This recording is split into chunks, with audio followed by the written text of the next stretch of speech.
আসসালামু আলাইকুম রহমতুল্লাহি ওবরকাতুহু। সম্মানিত দর্শক, সমগ্র মধ্যপ্রাচ্যে ইরান এবং ইসরায়েলের মধ্যে যে উত্তেজনা, এর কারণে প্রথমত যুদ্ধ এবং দ্বিতীয়ত বিশ্বযুদ্ধ বেঁধে যাওয়ার আশঙ্কা দেখা দিয়েছে। এবং এই যুদ্ধটি বিশ্বযুদ্ধ যদি হয়, সেটি তৃতীয় বিশ্বযুদ্ধে কিভাবে রূপ নেবে, কতটা ভয়াবহ আকার ধারণ করবে এবং এটি শেষ পর্যন্ত ধর্মযুদ্ধে পরিণত হয় কিনা, এবং এর ফলে বিশ্ব যে ইহুদি ইজম রয়েছে, বিশ্বের যে ইহুদিবাদ রয়েছে, এটির পতন হয় কিনা, এই বিষয়গুলো নিয়ে সামরিক, মনস্তাত্ত্বিক এবং ঐতিহাসিক চুলচেরা বিশ্লেষণ চলছে। আমরা সবাই জানি যে যুদ্ধ করার জন্য যেভাবে শারীরিক যোগ্যতা দরকার, একই সঙ্গে কিন্তু মানসিক যোগ্যতাও দরকার, আধুনিক অস্ত্র দরকার, তার সঙ্গে সঙ্গে আবার সময় এবং সুযোগ দরকার। ইসরায়েল নামক যে রাষ্ট্রটি অতি ক্ষুদ্র এবং ছোট, মুসলমানরা মনে করে এটি একটি অভিশপ্ত জাতি এবং খ্রিস্টানরা আরো বেশি মনে করে। এর কারণ হলো, একটা সময় রোমান সাম্রাজ্য সুদীর্ঘকাল ধরে বিশ্ব শাসন করেছে এবং তাদের হাতে ইহুদিরা যেভাবে নিগৃহীত হয়েছে, তার 1000 ভাগের 1 ভাগও কিন্তু মুসলমানদের দ্বারা কখন তারা নিগৃহীত হয়নি। এডলফ হিটলার কিংবা দ্বিতীয় বিশ্বযুদ্ধ পূর্ববর্তী এবং পরবর্তীতে, বা প্রথম মহাযুদ্ধ পূর্ববর্তী এবং পরবর্তী সময়ে রাশিয়াতে যেভাবে ইহুদি নিধন হয়েছে, কোনো মুসলমান সম্রাটের অধীন এই ধরনের ঘটনা ঘটেছে কেউ বলতে পারবে না। যেমন সুলতান সালাউদ্দিন আইয়ুবী কিংবা হযরত উমর রাদিয়াল্লাহু তাআলা আনহু জেরুজালেম দখল করেছেন, তিনি কিন্তু খ্রিস্টানদের নিকট থেকে দখল করেছেন, তারা দুজনই, ইহুদিদের নিকট থেকে নয়। তো কাজেই ইহুদিদের সঙ্গে মুসলমানদের আসলে ওইরকম যে দা-কুমড়া সম্পর্ক সেটি থাকা উচিত নয়, যেভাবে দা-কুমড়া সম্পর্ক তাদের থাকা উচিত খ্রিস্টানদের সঙ্গে। কিন্তু বাস্তবতা হলো যে মুসলমানদেরকে দমন করার জন্য খ্রিস্টান দুনিয়া যেভাবে এখন ইহুদিদেরকে হাতিয়ার হিসেবে ব্যবহার করছে এবং মধ্যপ্রাচ্যে একটি বিষফোঁড়া তৈরি করে ফেলেছে, সেই বিষফোঁড়া সম্ভবত নিয়তির খপ্পরে পড়ে গিয়েছে। যুদ্ধ অনিবার্য হয়ে পড়েছে। বহুকাল ধরে নেগোসিয়েশন বলেন, শান্তি আলোচনা বলেন, নানা রকম চেষ্টা তদবির করার সত্ত্বেও এই ইহুদিবাদী রাষ্ট্রটিকে কোনো অবস্থাতেই দমন করা যায়নি এবং তারা যে একটি অভিশপ্ত জাতি, দ্বন্দ্ব এবং সংঘাতপ্রিয় জাতি, এটি এখন এই বর্তমান জমানাতে প্রমাণিত। তারা কাউকে মানছে না, এমনকি আমেরিকাকে তারা কিন্তু মানছে না। এবং এই সংঘাতপ্রিয়, বিতর্কপ্রিয় জাতিকে আল্লাহ রাব্বুল আলামিন বহুবার ফেরেশতা পাঠিয়ে একেবারে জমিনকে তছনছ করে দিয়ে তাদেরকে শেষ করে দিয়েছেন। অনেক বড় বড় রাজা এবং বাদশাহ আল্লাহ রাব্বুল আলামিন এই পৃথিবীতে প্রেরণ করেছেন এবং তারা একই সঙ্গে রাজা ছিলেন এবং আল্লাহর ওলি ছিলেন, এবং তারা সেই ঐশী শক্তি নিয়ে এই ইহুদি জাতিকে ধ্বংস করেছে। এবং এডলফ হিটলার যেটি বলেছেন যে আমি কিছু ইহুদিকে রেখে গেলাম এই কারণে যে অনাগত দুনিয়া বুঝতে পারবে যে আমি কেন তাদেরকে হত্যা করেছিলাম। দ্বিতীয় বিশ্বযুদ্ধের পর থেকে আজ অবধি, বিশেষ করে 60-এর দশক 70-এর দশক থেকে আজ পর্যন্ত মধ্যপ্রাচ্য সহ উত্তর আফ্রিকা এবং ইউরোপের যে বড় বড় সমস্যাগুলো, এর মূল কারণ হলো ইসরায়েল নামক এই রাষ্ট্রটি। অতি সম্প্রতি এই রাষ্ট্রটি ইরানের দূতাবাসে সরাসরি হামলা চালিয়েছে, যেটি সিরিয়ার রাজধানী দামেস্কেতে অবস্থিত, এবং সেখানে ইরানের যে বিপ্লবী গার্ড বাহিনী রয়েছে, সেই বাহিনীর 7 জন ঊর্ধ্বতন কর্মকর্তা নিহত হয়েছেন, যার ফলে এখন ইরানের অস্তিত্ব যদি টিকিয়ে রাখতে হয় তাহলে ইরানকে অবশ্যই যুদ্ধ করতে হবে ইসরায়েলের সঙ্গে। এবং ইরান সেটি ঘোষণা দিয়েছে যে তারা যুদ্ধ করবে, এবং আমেরিকাকে তারা নোটিশ দিয়েছে যে আপনারা আপনাদের এই যে স্থাপনা থেকে সরে যান এবং আমাদের এই যুদ্ধের মধ্যে আপনারা জড়াতে আসবেন না। এখন এই যে কাজগুলো তারা যে করছে ইসরায়েল এবং ইরান, এই যুদ্ধের পরিণতি কি হবে এটি নিয়ে আলোচনা। সেই আলোচনার আগে বলে নেই যে মনস্তাত্ত্বিক যে দিকগুলো রয়েছে, সেই মনস্তাত্ত্বিক দিকের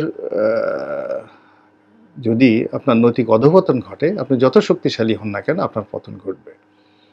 বিশ্বের অনেক বাহিনী, এমনকি আলেকজান্ডার মাত্র 30,000 সৈন্য নিয়ে প্রায় 3 লাখ বাহিনীর বিরুদ্ধে তিনি যুদ্ধ করেছেন এই পারস্য ইরানে এসে তৃতীয় দারায়ুসের বিরুদ্ধে। সেখানে মনোবল একটা বিরাট ভূমিকা পালন করেছে। একইভাবে মঙ্গলরা যখন তৎকালীন দুনিয়ার সবচেয়ে শক্তিশালী রাষ্ট্র খাওয়ারেজম এটি আক্রমণ করেছিল, তখন খাওয়ারেজম বাহিনীর মধ্যে একটা আতঙ্ক ছড়িয়ে পড়েছিল যে ইয়াজুজ এবং মাজুজরা এসছে, এরা ধরে ধরে মানুষ খেয়ে ফেলে মধ্যযুগে। ফলে অল্প সংখ্যক চেঙ্গিস খানের বাহিনীর হাতে বিশাল খায়রুজম ডাইনেস্টির, তখন আমেরিকার চেয়েও বিশ্বের 1 নম্বর সুপার পাওয়ার ছিল খায়রুজম ডাইনেস্টি, সেই ডাইনেস্টির পতন হয়েছিল। তো এখন এই যে বর্তমান জামানাতে এই যে যুদ্ধ ভাব, এই যুদ্ধ ভাবের মধ্যেই ইসরায়েলে একটি মনস্তাত্ত্বিক যাকে বলা হয় অশান্তি শুরু হয়ে গেছে। প্রথমত তারা বিগত কয়েক মাস ধরে হামাসের সাথে যে যুদ্ধ করেছে, সেই যুদ্ধে প্রায় 30,000 নিরীহ মা বোন শিশু ভাই নির্বিচারে হত্যা করেছে, বৃহৎস রক্তাক্ত নির্মম। এই জিনিসগুলো সাধারণ যারা ইসরায়েলি জনগণ তাদের মনোমস্তিষ্কে বিষক্রিয়া তৈরি করেছে। খোদ ইসরায়েলের মধ্যে রাজপথে হাজার হাজার মানুষ বেঞ্জামিন নেতানিয়াহুর বিরুদ্ধে তারা স্লোগান দিচ্ছে এবং এই যুদ্ধ বন্ধ করার জন্য আহ্বান জানাচ্ছে। এবং এই নেতানিয়াহু তার যে স্বৈরাচারী মনোভাব, সেই স্বৈরাচারী মনোভাবের কারণে জনগণের কথা না শুনে, আন্তর্জাতিক সম্প্রদায়ের কথা না শুনে সে কেবলই তার যে নৃশংসতা এবং নির্মমতা বাড়িয়ে দিয়েছে এবং এরই প্রেক্ষাপটে সরাসরি একেবারে ইরানের দূতাবাসে আক্রমণ চালিয়েছে। অভিযোগ, ইরান হামাসকে মদদ দিচ্ছে।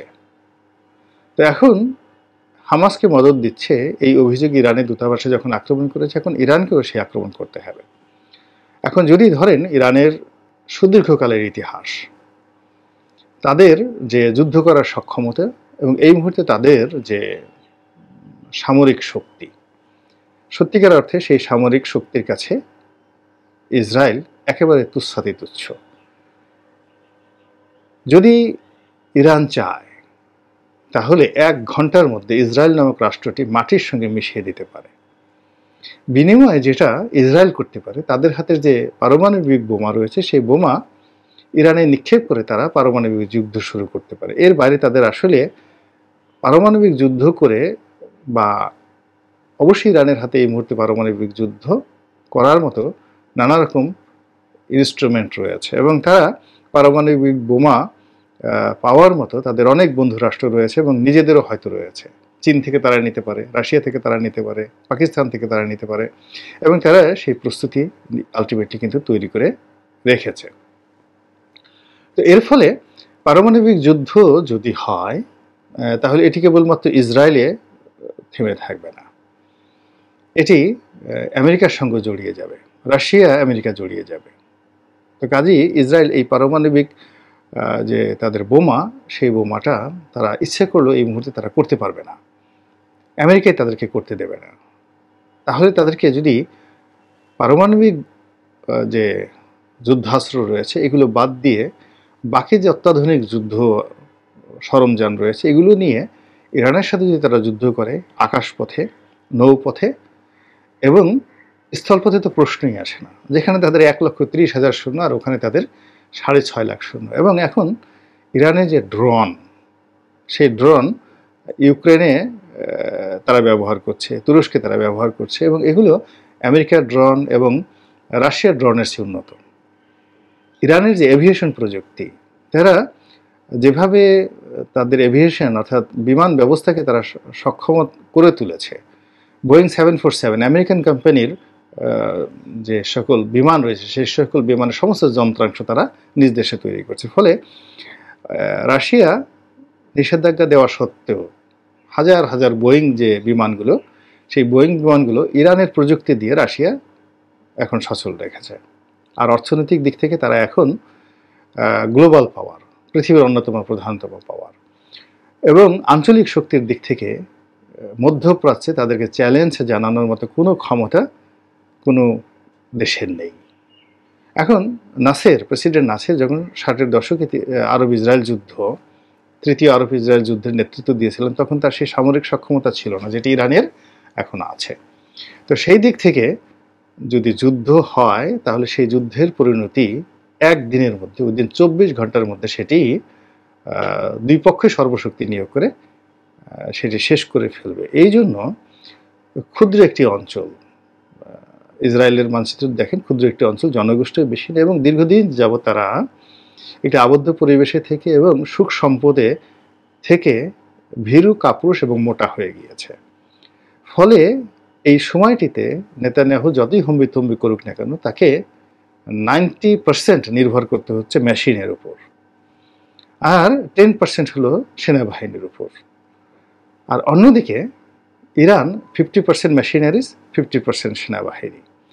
তো কাজেই এখানে আসলে যুদ্ধটা অসম হয়ে যাবে, এবং সেই যুদ্ধ কি পরিণতি বয়ে নিয়ে আসবে এটি ইসরায়েলের সেনাবাহিনী কিন্তু টের পেয়ে গিয়েছে, জনগণও টের পেয়ে গিয়েছে। ফলে বেশিরভাগ ইসরায়েলি যাদের সামর্থ্য আছে তারা পালিয়ে যাওয়ার চেষ্টা করছে, আর সরকার এই পালানো বন্ধ করার চেষ্টা করছে।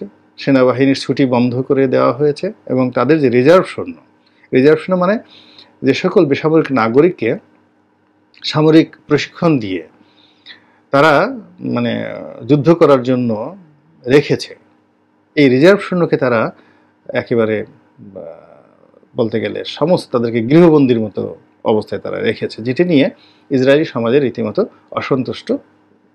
অসন্তুষ্টি দেখা দিয়েছে।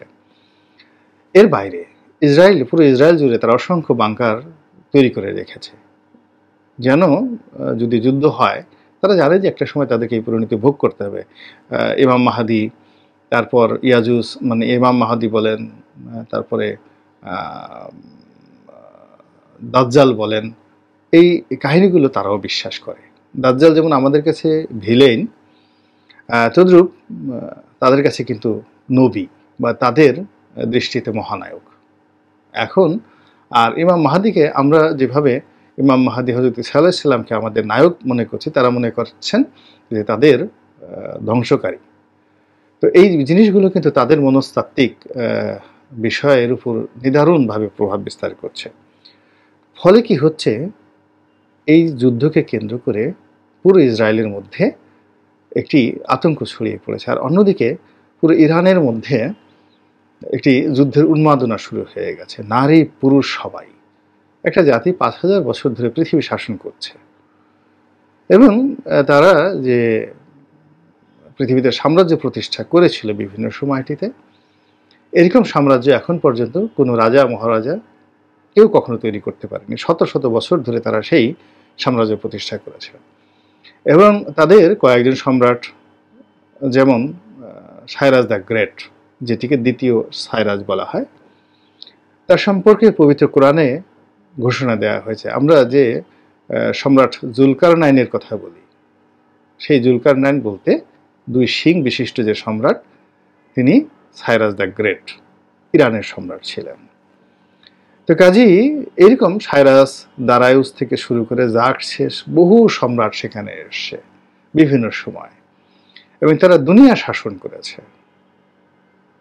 তো কাজেই এই একটি জাতির সঙ্গে, ইরানের এই ঐতিহ্যবাহী জাতিটির সঙ্গে যে যুদ্ধের দামামা বেজে উঠছে, এর ফলে সম্ভবত ইসরায়েলকে তার শেষ পরিণতি ভোগ করা লাগতে পারে।